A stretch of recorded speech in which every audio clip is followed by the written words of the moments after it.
cela montre tout l'engouement que les uns et les autres donc, ont de cette conférence. Je ne suis pas dessus, monsieur le modérateur. Non, non, même s'il y avait un seul jeune dans la salle, j'allais m'entretenir avec lui. Ah. Je suis enseignant de formation aussi. J'ai enseigné à l'Université de Dakar en tant que vacataire. Quand je venais faire cours, même s'il y a 2 personnes, je fais mon cours. Je fais 2 heures de temps plein avec les 2 personnes.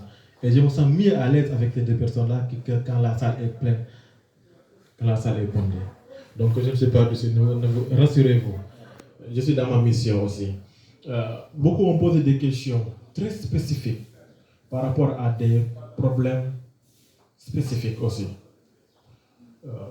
Au mois de mars, si je ne me trompe pas, ou bien de février, le sous-préfet donc de Niassia avait convié tous les responsables de projets ou programmes qui interviennent pour l'emploi des jeunes à une table ronde. J'étais là-bas, mais je n'ai pas pris la parole. Donc je n'ai pas besoin de prendre la parole quand les techniciens sont sur place. Malheureusement, aujourd'hui, tel n'est pas le cas. L'inspecteur est un toutologue. Il connaît un peu de tout. Mais des fois, nous ne pouvons pas aller en profondeur pour certains problèmes parce que nous ne les maîtrisons pas. Si le chef de projet Agri-Jeunes était là, peut-être qu'il allait mieux répondre à vos préoccupations que l'inspecteur de l'âge. Même si je le côtoie beaucoup, je participe à leur activité, mais il y a certains de ces problèmes, je peux les ignorer ou bien je peux les connaître sans connaître donc le véritable donc, problème à ces questions-là. Maintenant, je vais m'efforcer de répondre à certaines préoccupations. M. Suleiman Gueye, donc topographe, il a été formé par 3FPT. Qu'est-ce que vous avez besoin maintenant? Vous avez été formé, vous avez une qualification, vous avez besoin d'une insertion, d'un emploi. Vous êtes dans le milieu des BTP. Je dis tantôt que vous avez la possibilité de postuler pour une recherche d'emploi dans la plateforme donc, de l'ANPEJ, qui est la meilleure des plateformes en ce qui concerne les structures d'encadrement des jeunes. Tous les dossiers des jeunes seront de tous les profils donc, sont dans la base de données donc, de l'ANPEJ.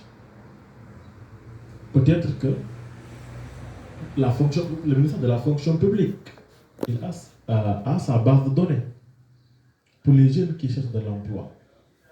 Sinon, avoir un financement dans le domaine donc de ce secteur-là, topographe dans les BTP, n'est pas à exclure, mais ce serait donc un financement conséquent. Ce n'est pas pareil avec donc un jeune qui veut démarrer une petite activité.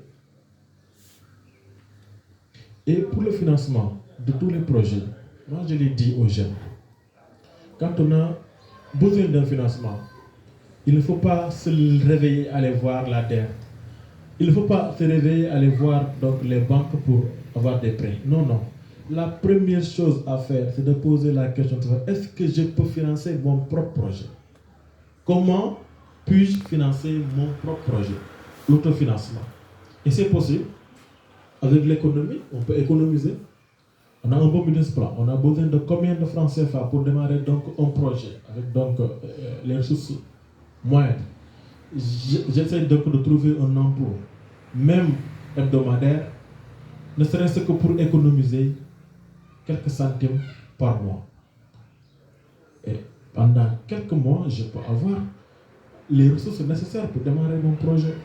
Mais pour un projet de la sorte, ce serait un peu compliqué. Donc, je vous conseille de vous rapprocher donc, de l'ANPEJ. Je vous conseille de vous rapprocher donc, du ministère de la fonction publique, de vous inscrire dans leur base de données, mais aussi de vous déplacer, aller voir donc, les structures, les entreprises qui œuvrent dans le BTP pour postuler, pour demander donc, de l'emploi. Sinon, soyez stratégique, trouvez donc du financement pour démarrer votre propre projet. Vous n'avez plus besoin de formation. Vous êtes formé par 3FPT. Sinon, peut-être que pour renforcement de capacité, 3FPT peut toujours vous prendre. Maintenant, il y a beaucoup de jeunes qui sont donc dans les bases de données donc, de cette structure-là et qui attendent. Maintenant, si le projet a déjà financé un jeune, il ne trouve pas l'opportunité de le faire revenir encore une formation alors qu'il y a d'autres jeunes qui attendent donc, sur la touche. Ce serait un peu compliqué. Mais vous êtes sur la bonne voie. Je vous ai entendu dire que vous avez fait pas mal de régions. Ça montre que même s'il y a des jeunes qui ne veulent pas faire l'effort, par contre, à côté, il y a d'autres jeunes qui sont très dégourdis, qui se décarcassent et qui font donc les 4 murs, ne serait-ce que pour avoir de quoi satisfaire les besoins au quotidien. Et tous nos encouragements pour Souleymane. Je pense qu'il avait aussi posé une autre question. Wow. Concernant donc le paiement au niveau de cette structure,